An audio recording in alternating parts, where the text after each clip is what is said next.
Before we continue, where are you watching from? Drop your city in the comments below, and if you believe in dignity and justice, hit like and subscribe. Now, back to Alicia Monroe. Alicia Monroe's fingers shook so badly that the phone nearly slipped from her hand. The screen glowed pale blue in the darkness of the hotel storage room, lighting the tears she refused to let fall. Around her, shelves of folded linen rose like white walls. The smell of bleach, dust, and expensive laundry soap filled the air. Somewhere beyond the locked door, footsteps moved slowly across the marble hallway. Not hurried, not confused. Searching. Alicia pressed her back against the cold metal shelf and covered her mouth with one trembling hand. She had worked at the Bellevue Grand Hotel for 11 months, long enough to know the sound of wealthy men walking like the world belonged to them. But this was different. This sound carried purpose, ownership, a promise that whoever was outside would not leave until he found what he came for. And tonight, he had come for her. Her thumb hovered over her brother's contact. Marcus always answered, even during late shifts, even when he was half asleep. He was the only family she had left in the city, the only person who would believe her without asking what she had done to deserve trouble. But panic made her clumsy. The contact list blurred. Her breath came too fast. She tapped the wrong number without realizing it. Then she typed the only words her fear could form. Please don't let him find me. She hit send. For 3 seconds, nothing happened. Only the hum of the ventilation system. Only her heartbeat pounding against her ribs. Only the footsteps outside, stopping near the door. Then the phone vibrated. Alicia looked down. The reply was not from Marcus. Who is he? Her stomach dropped. She stared at the screen, the wrong number glowing at the top. Unknown. No name. No picture. No comfort. Just a stranger on the other side of the city, holding her fear in his hand. The doorknob turned once. Alicia froze. From outside came a man's voice, smooth and patient. Alicia, Victor Hale called softly. You're making this worse than it needs to be. Her eyes shut tight. Victor Hale, billionaire investor, hotel shareholder, charity donor, a man whose face appeared in magazines beside words like generous, visionary, respected, a man who smiled for cameras with perfect teeth and shook hands with mayors. And 30 minutes ago, Alicia had heard him in the private lounge ordering his men to destroy a woman's life. Not a rumor, not gossip. She had heard names, payments, threats. She had heard enough to make Victor turn slowly and look at her as if she had stopped being human. Now he was outside the storage room. Her phone vibrated again. Where are you? Alicia's thumbs moved before her courage could disappear. Bellevue Grand. Basement service hall. He has men at the exits. I'm sorry. I texted the wrong person. The typing bubbles appeared, then vanished, then appeared again. Across town, high above the city, Dante Moretti sat alone in his penthouse, the lights of downtown burning beneath his windows like fallen stars. His dinner sat untouched on the table. A glass of dark wine rested beside his hand. Dante did not answer wrong numbers. He did not rescue strangers. Men like him survived by ignoring cries that were not their business. But then Alicia sent one more message. He said no one would believe a waitress. Dante's expression changed. Slowly, he leaned forward, the city lights cutting sharp shadows across his face. Because he knew Victor Hale. And he knew exactly what kind of man smiled in public while crushing the powerless in private. The phone vibrated in Alicia's hand one final time. 4 words appeared on the screen. Stay where you are. Outside the door, Victor Hale stopped smiling. And somewhere above the city, the most dangerous man in New York stood up. Alicia Monroe did not understand what those 4 words meant. Stay where you are. They looked simple on the screen. Calm. Controlled. Almost impossible in the middle of her terror. But something about them made her stop breathing so fast. Whoever this stranger was, he had not told her to call the police. He had not asked if she was joking. He had not disappeared. He had answered like a man who expected to be obeyed. Outside the storage room, Victor Hale tapped, his knuckles gently against the door. Alicia, he said, his voice soft enough to sound kind to anyone who didn't know better. Open the door. We only need to talk. She pressed the phone against her chest. There were moments in life when a person understood the truth clearly, not as a thought, but as a cold thing settling into the bones. Alicia knew that if she opened that door, the story would no longer belong to her. Victor would rewrite it. He would say she was unstable, desperate, looking for money. looking for attention. And people would believe him because his suit cost more than her rent. I didn't hear anything. Alicia called, forcing her voice not to break. I won't say anything. A pause. Then Victor laughed quietly. That's the problem, sweetheart. You already did. The word sweetheart cut deeper than a shout. It was the same word wealthy guests used when they forgot her name.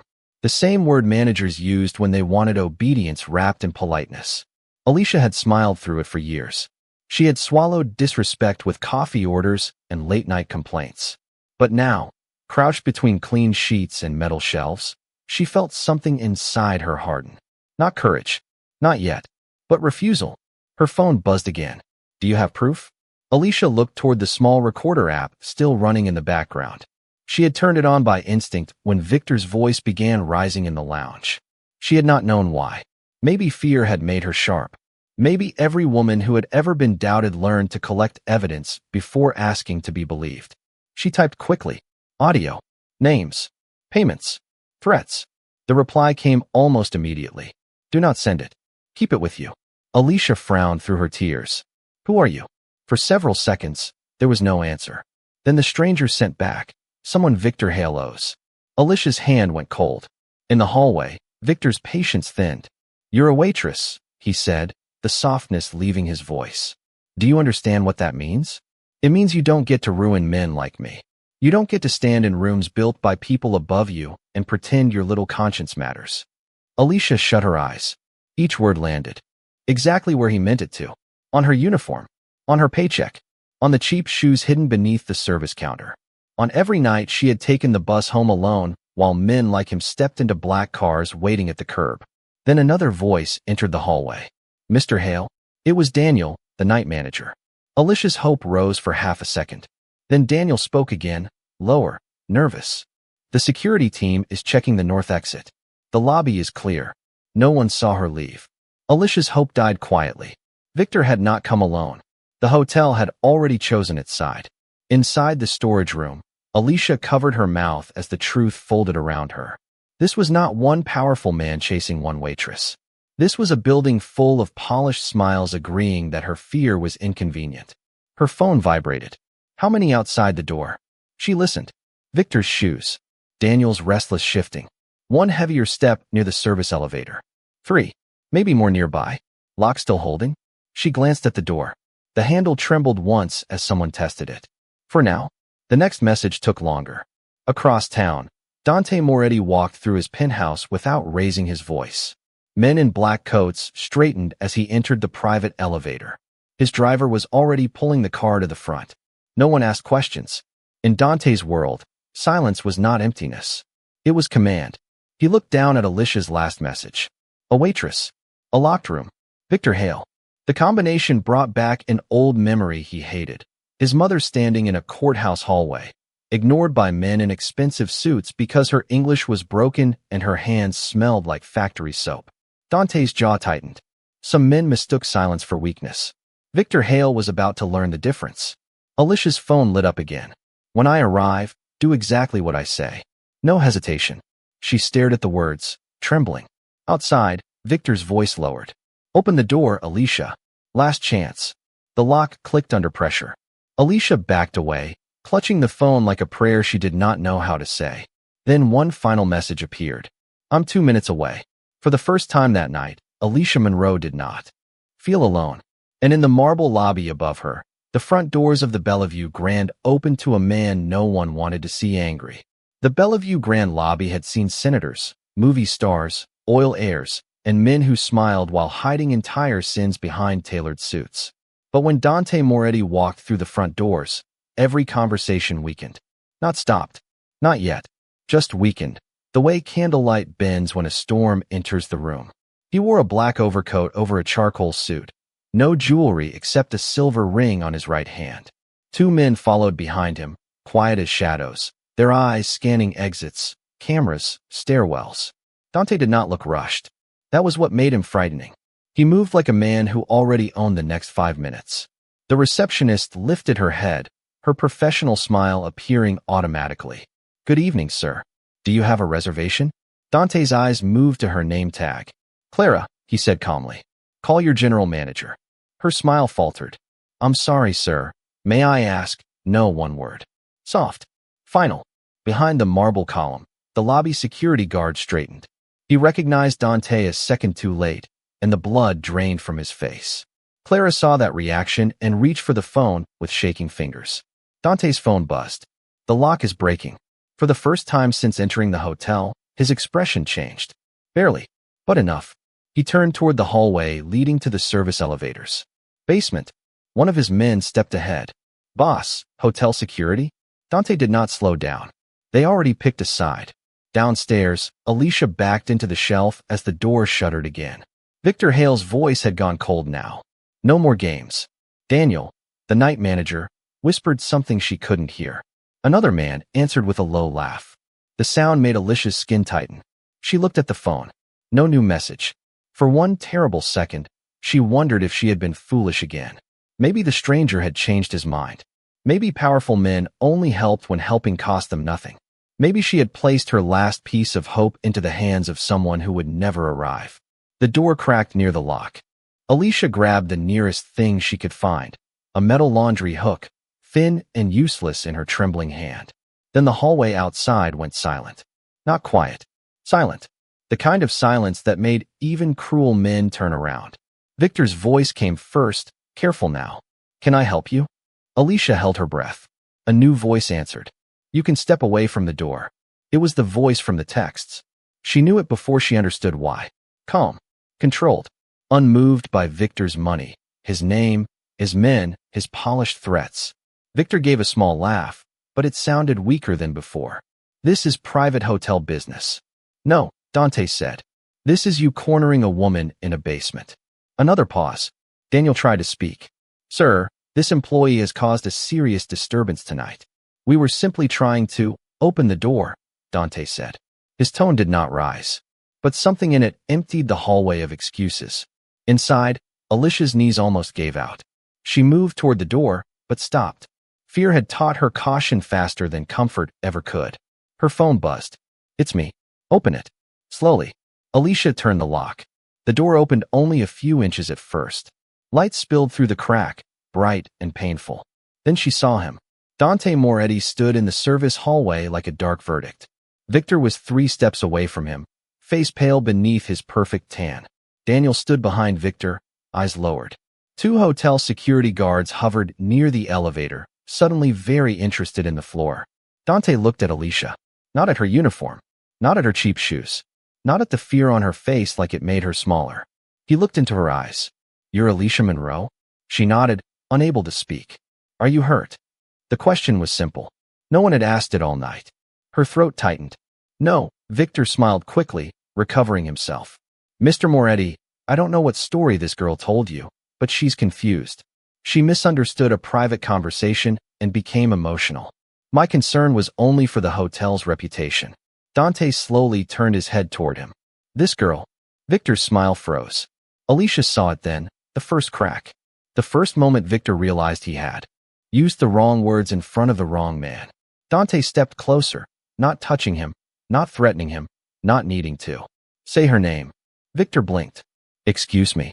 Her name, Dante said. Use it. The hallway held its breath. Victor's jaw tightened. Alicia. Dante's eyes stayed cold. Better. Alicia clutched her phone with both hands. For the first time, Victor Hale looked smaller than the room he stood in. Then Dante faced her again. The proof, he said quietly. Do you still have it? Alicia nodded. Victor's face changed. Not anger this time. Fear.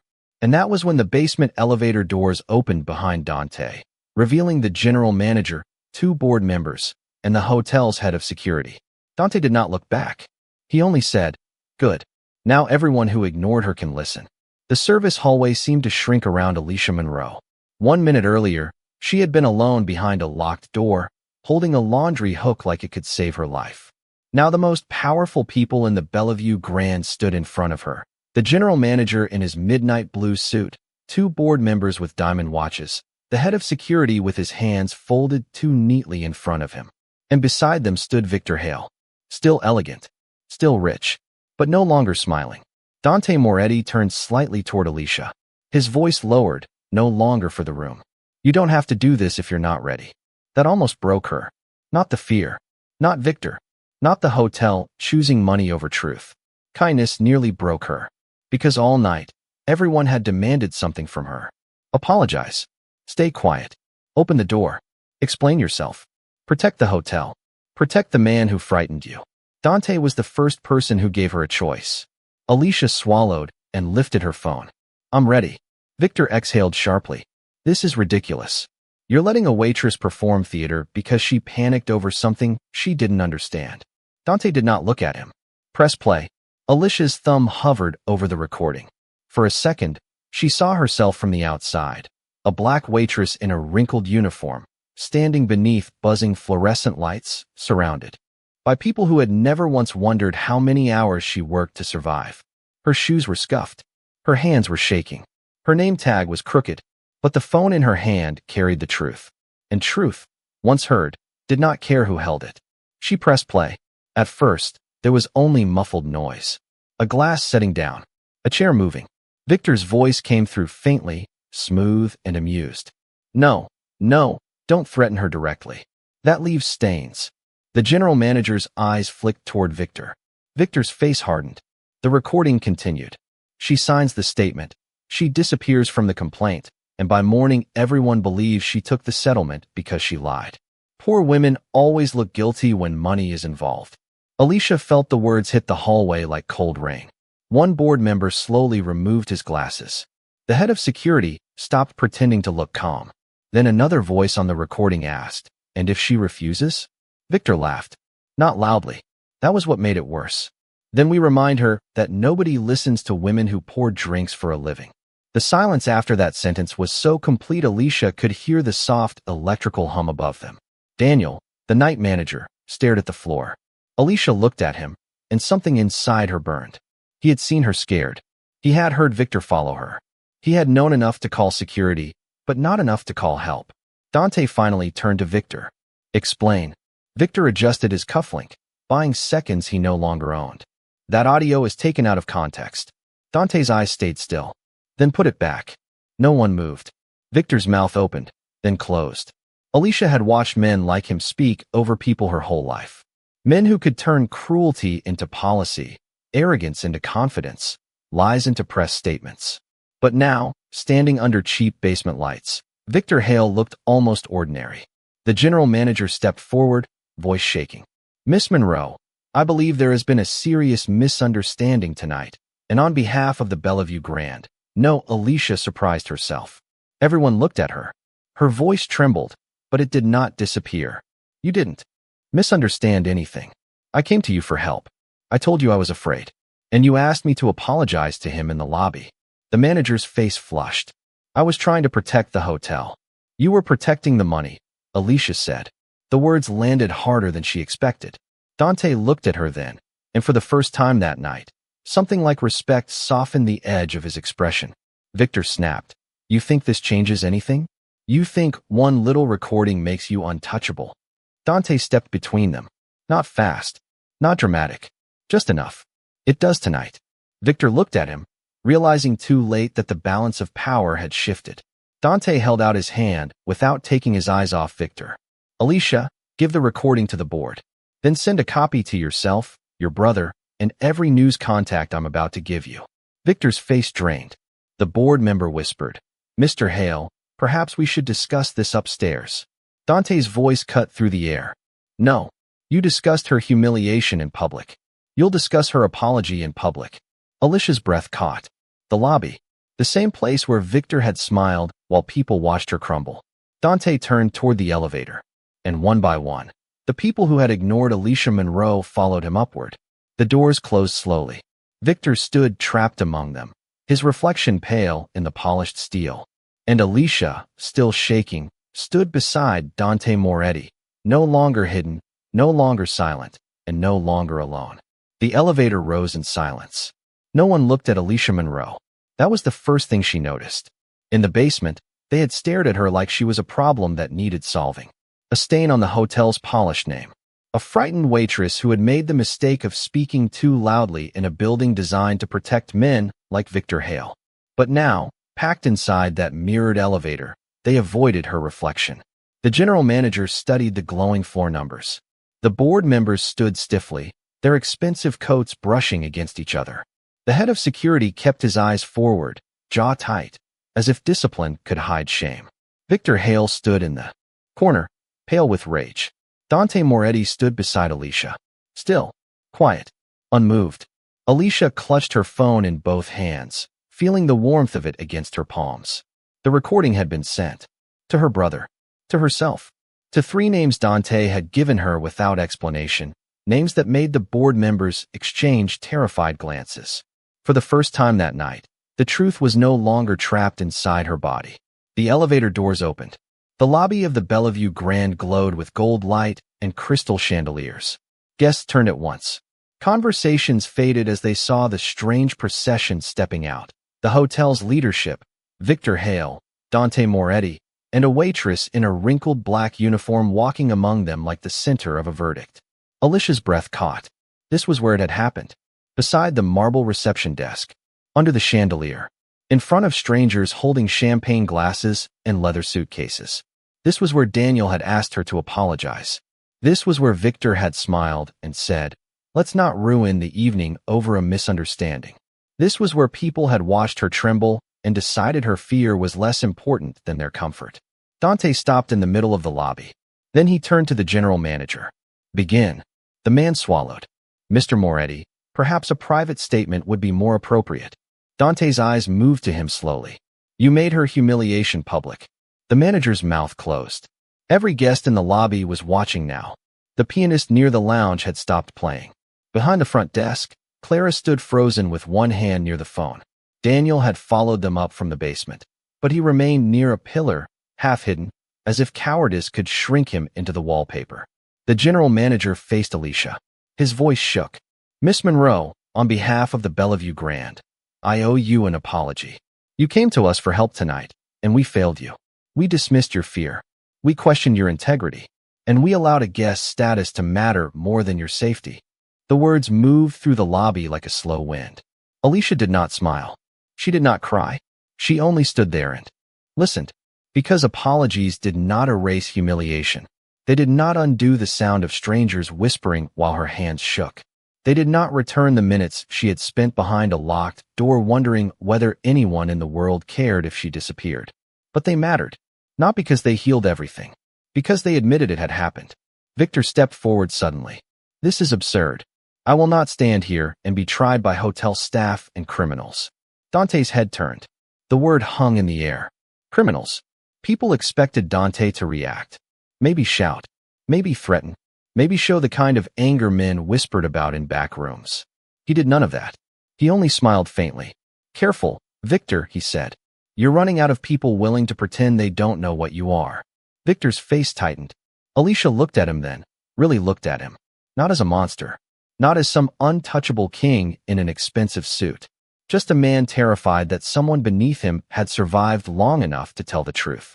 That realization settled something inside her. Dante turned to the board members. "Miss Monroe keeps her job if she wants it. Full back pay for tonight. Paid leave. Legal counsel chosen by her. Paid by the hotel. And every employee involved in covering this up is suspended before sunrise." One board member nodded quickly. "That can be arranged." "No," Alicia said softly. Everyone turned. Her voice was quiet, but the lobby carried it. "I don't want to keep a job in a place where I had to beg to be treated like a person." The general manager lowered his eyes. Alicia lifted her chin. "I want my final paycheck. I want the apology in writing. And I want every woman working downstairs to know what happened tonight." The room went silent. Dante looked at her, and this time there was no rescue in his expression. Only respect. Victor Hale opened his mouth, but no words came out. For once, Alicia Monroe had spoken first, and everyone else had no choice but to listen. Alicia Monroe's words did not echo loudly. They didn't need to. They settled into the Bellevue Grand lobby with more force than shouting ever could. "I don't want to keep a job in a place where I had to beg to be treated like a person." For a moment, even the chandeliers seemed to dim. The guests who had been pretending not to listen stopped pretending. A woman near the lounge lowered her champagne glass. A businessman at the reception desk turned away from the counter, his face stiff with the discomfort of witnessing truth up close. Dante Moretti watched Alicia carefully. He had seen people beg for money, beg for mercy, beg for protection. But Alicia was not begging for anything. She was naming the price of disrespect. And that was far more dangerous. The general manager cleared his throat, his voice small beneath the gold ceiling. Miss Monroe, we will prepare everything you requested. Your final paycheck, a written apology, a formal report to staff. Alicia held his gaze. Not a report that hides names behind professional language. The manager blinked. Excuse me. I want them to know I asked for help, she said. I want them to know who ignored me. And I want them to know the next woman who speaks up is not the problem. The lobby went still again. Daniel, the night manager, shifted near the pillar. Alicia turned toward him. He looked up too late. For almost a year, Daniel had called her family when he needed her to cover another shift. He had told her she was one of the good ones when guests praised her service. He had asked about her brother, her rent, her double shifts, always with the soft voice of a man who wanted to seem kind without ever risking comfort. But tonight, when kindness had required a spine, he had folded. Daniel swallowed. Alicia, I was trying to keep everyone calm. No, she said gently. You were trying to keep him comfortable. Her voice did not shake now. That was what made Daniel look away. Victor Hale let out a bitter laugh, trying one last time to pull the room back under his control. This is touching, he said. Truly. But none of you understand what happens after tonight. Do you think one recording ruins me? I have lawyers. I have partners. I have people in places you can't reach. Dante stepped closer. Not enough to threaten. Only enough to remind Victor that power did not always wear a name tag. You have habits, Dante said quietly. Men like you always do. Same rooms. Same favors. Same frightened employees. Same belief that money makes silence permanent. Victor's smile thinned. Dante continued, voice low and even. Alicia's recording is not the end of your problem. It's the first door opening. One of the board members turned pale. Victor looked around the lobby and realized something terrible. No one was stepping forward for him. Not the manager. Not the board. Not security. Not the guests who had laughed at his jokes earlier that evening. The powerful man had become inconvenient. And people like Victor Hale feared inconvenience more than guilt. Alicia watched him absorb it. She expected satisfaction to rise in her chest, but what came instead was exhaustion. Deep, old exhaustion.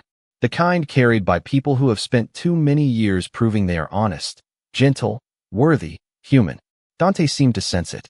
He turned to his driver near the entrance. Bring the car around. Then, softer, to Alicia. Is there someone you want called? My brother, she said. Call him. Alicia looked at her phone. Marcus had already sent 11 missed calls after receiving the recording. Her thumb hovered over his name, but before she pressed it, another message appeared. Unknown number. The same number she had texted by mistake. You were brave before I arrived. She looked up at Dante. He didn't smile. Not fully, but his eyes had changed. Not warm. Human. Alicia answered her brother's call, and the moment Marcus's panicked voice came through, her own composure finally cracked. I'm okay, she whispered. I'm okay now. Across the lobby, Victor Hale was escorted into a private office by men who no longer met his eyes. The general manager stood near the desk, already dictating the apology he should have given hours ago. Daniel remained by the pillar, smaller than Alicia had ever seen him. And Alicia Monroe walked toward the front doors with her head lifted. Outside, the night air touched her face like mercy. For the first time in months, the city did not look like something trying to swallow her. It looked open. Behind her, Dante Moretti paused beneath the hotel lights and looked back at the lobby one last time. That night, a waitress sent a message to the wrong number. But maybe justice had been waiting on the other end all along. The black car waited at the curb like a shadow pulled from the night.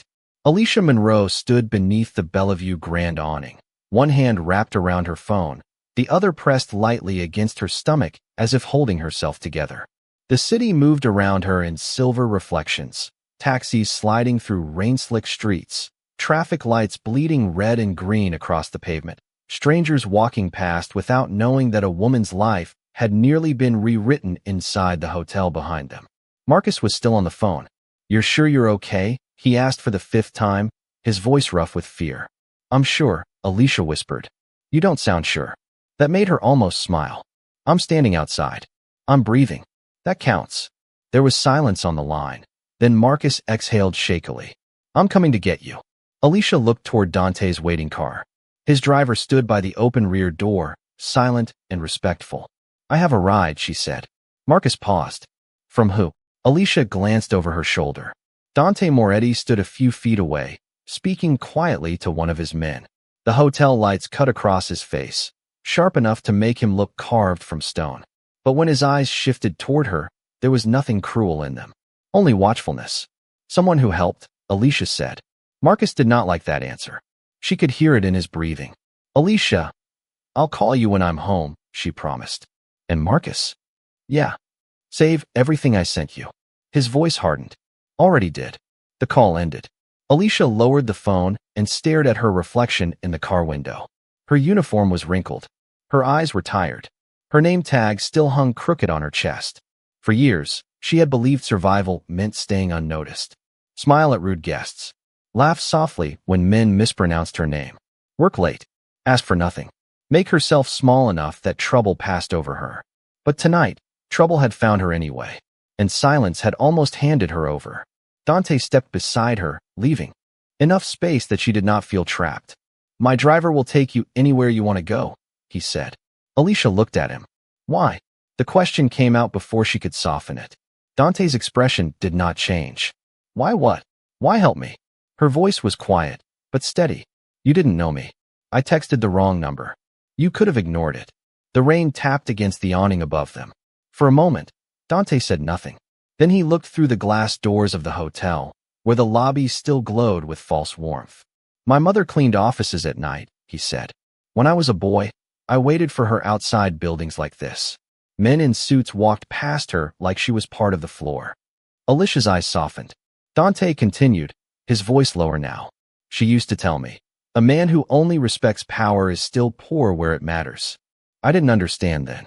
And now? His jaw tightened slightly. Now I understand too late. The words landed between them, heavy but honest. Alicia studied him carefully. Everyone in New York knew the name Moretti. They whispered it in restaurants, in courtrooms, in back offices where money changed hands, and people pretended not to be afraid. He was not a saint. She knew that. But tonight, in the one place where respectable people had failed her, a dangerous man had remembered something decent. That truth unsettled her more than fear. The hotel doors opened behind them. Daniel stepped out. Alicia, he called. She turned slowly. He stood under the lights, his face pale, his tie loosened. Without the desk, without the title, without the hotel behind him, he looked smaller. I just wanted to say, he swallowed. I'm sorry. Alicia waited. Daniel looked at the pavement. I should have helped you. Yes, she said. No anger. No comfort. Just the truth. Daniel flinched as if the single word had struck him harder than shouting. Alicia opened the car door, then paused. You don't get to be kind only when it's safe, she said. The street seemed to fall silent. Daniel had no answer. Alicia slipped into the back seat. Dante stood outside for a moment, watching Daniel lower his head. Then he looked at Alicia through the open door. Where to, Miss Monroe? She lifted her chin. Home. Dante nodded once. The door closed softly, and as the car pulled away from the Golden Hotel, Alicia Monroe did not look back. The ride through New York felt unreal. Alicia Monroe sat in the back of Dante Moretti's car while the city slid past in streaks of rain and neon. The leather seat was soft beneath her. The windows were tinted dark enough to turn the outside world into a moving painting. Traffic lights, wet sidewalks, late-night diners, strangers hurrying beneath umbrellas. For the first 10 minutes, she said nothing. Neither did Dante. He sat across from her, one arm resting along the seat, his face half hidden by shadow. A man like him knew how to fill silence without speaking. But tonight, the silence did not feel like a threat. It felt like space. Alicia looked down at her phone. Marcus had sent 3 messages. Text me when you get in. Lock your door. I'm proud of you. That last one made her blink hard. All her life, Alicia had been praised for enduring things. For staying calm. For being professional. For keeping her head down when guests snapped their fingers or managers added extra hours to her shift without asking. But proud? That word felt different. It did not honor her silence. It honored her voice. The car stopped at a red light. Rain tapped softly against the roof. Dante noticed her staring at the screen. Your brother? He asked. Alicia nodded. He worries. He should. She looked up. Dante's expression remained serious. People who love you should worry when the world gives them a reason. Alicia absorbed that quietly. For months, she had tried not to be a burden to Marcus. He had his own bills, his own job, his own life. She had hidden how tired she was. Hidden how often guests made her uncomfortable. Hidden how often she walked home with her keys between her fingers. Tonight made her wonder how many dangers grew larger because good people were taught to carry them alone. My brother used to say I apologized too much, she said. Dante watched her. He'd tell me, Alicia, you say sorry when someone steps on your foot. A faint, tired smile touched her lips. I thought that made me polite. And now, she looked out the window at the passing city. Now I think it made me easy to ignore. Dante's eyes lowered for a moment, as if the words had found something old in him. The car turned onto a quieter street lined with narrow brick buildings and flickering apartment windows. Alicia's neighborhood did not glow like the Bellevue Grand. It buzzed. It breathed. A corner store still had its lights on.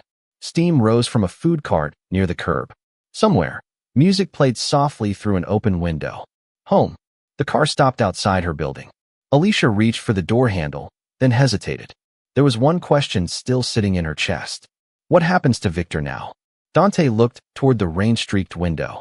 Whatever he built by frightening people will start answering back. That's not an answer. No, he said. It's the beginning of one. Alicia studied him. And you? What do you get out of this? For the first time, Dante looked almost tired.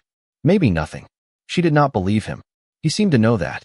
So he added, quieter, maybe I get to be less ashamed of the things I didn't do before. The honesty settled between them heavier than any threat. Alicia opened the car door. Cold air rushed in, carrying the smell of rain, pavement, and home. Before stepping out, she turned back. Thank you for coming. Dante held her gaze. Thank you for not opening the door. She stepped onto the sidewalk. The driver walked her to the building entrance, but Alicia unlocked the door herself. That mattered to her. Small things mattered after a night where everyone had tried to decide for her. Inside the lobby, the lights flickered overhead. The walls needed paint. The mailboxes were dented. The elevator had been broken for 2 weeks. But when Alicia looked around, she did not feel ashamed. This was not the Bellevue Grand. No chandeliers. No marble. No men pretending cruelty sounded better in expensive rooms. Just a building full of tired people trying to make it to morning. She climbed the stairs slowly. At her apartment door, she paused and looked back through the stairwell window. Dante's car was still parked below, waiting until she was safe. Inside, Alicia entered her apartment and locked the door. One lock, then the second, then the chain. Her hands were still shaking, but now they belonged to her again. She texted Marcus. I'm home. I'm safe. Then, after a long moment, she texted the unknown number. You can go now? Downstairs, inside the black car, Dante read the message. For reasons he could not explain, he smiled faintly. Then his phone buzzed again. A second message from Alicia. And Dante? He waited. You were kind before you let yourself admit it. Outside, the rain kept falling. And for the first time in years, Dante Moretti had no answer. Morning came quietly. Not with peace, exactly. Peace was too clean a word for what Alicia Monroe felt when sunlight slipped through the thin curtains of her apartment and touched the floorboards beside her bed. Her body still ached from fear. Her throat still felt tight from all the words she had finally said. And every small sound from the hallway made her eyes open too quickly. But she was home. Alive. Believed. That mattered. Her phone had not stopped buzzing since dawn. Marcus had called twice more before finally accepting that she was safe. A woman from one of the legal contacts Dante had given her left a calm voicemail, saying she would represent Alicia at no cost. 3 co-workers from the Bellevue Grand sent messages too. Short ones, careful ones, frightened ones. I heard what happened. I'm sorry I didn't say anything. He spoke to me once too. Alicia sat at her small kitchen table, wrapped in an old gray sweater, reading that last message again. He spoke to me once too. 5 words. A whole hidden world inside them. For a long time, she had thought silence meant she was alone. Now she understood something worse, and something more powerful. Silence did not mean nothing had happened. Sometimes it meant too many people had learned to survive quietly. A knock came at the door. Alicia froze. Then Marcus's voice came through, urgent and familiar. It's me. Open up before I kick this door and embarrass both of us. Alicia laughed before she could stop herself. It came out cracked, almost painful, but real. She opened the door, and Marcus pulled her into his arms so tightly she could barely breathe. He smelled like rain, bus seats, and the cheap coffee he drank when he was worried. For a moment, Alicia let herself be someone's little sister. Not brave, not composed, just held. I should have been there, Marcus whispered. You didn't know. I should have known. Alicia pulled back and looked at him. No, that's what men like Victor count on. They make us blame ourselves for not seeing their cruelty sooner. Marcus swallowed hard. On the table, Alicia's phone buzzed again. This time, it was not Marcus. Not the lawyer. Not a coworker. Unknown number. But it was no longer unknown to her.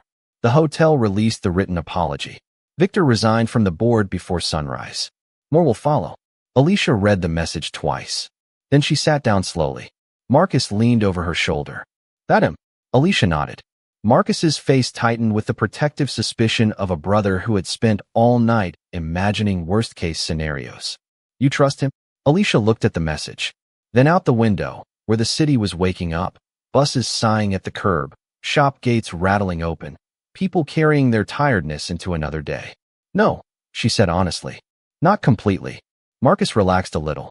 But I trust what he did. That was different. And it was enough for now. Across the city, Dante Moretti stood in his office while the morning news played silently on the wall-mounted television. Victor Hale's name crawled across the bottom of the screen beside words like investigation, misconduct, leaked recording. Men around Dante waited for orders. But Dante was looking at something else. An old photograph on his desk.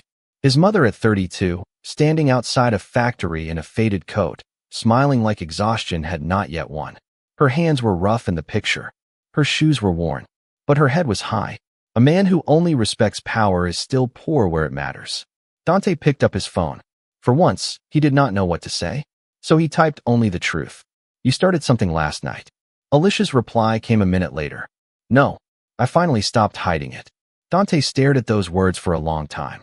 Then, slowly, he set the phone down. In the days that followed, Alicia Monroe's recording opened doors the Bellevue Grand had spent years keeping locked. Other women spoke. Staff members who had been ignored found names for what had happened to them. Managers who once hid behind policy began answering questions under lights far colder than the hotel chandeliers. And Alicia? She did not become fearless. Fearless was a myth told by people who had never stood behind a locked door. She became something better. Certain that her voice had weight. Certain that her dignity was not a favor granted by rich men, managers, or anyone powerful enough to decide who mattered.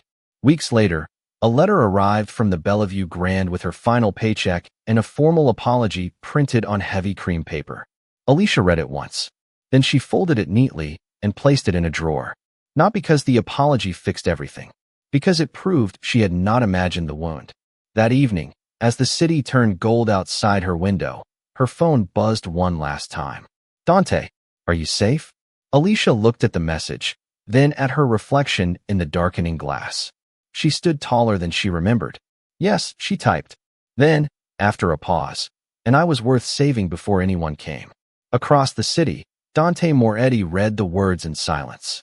And that day, the world remembered what dignity looks like.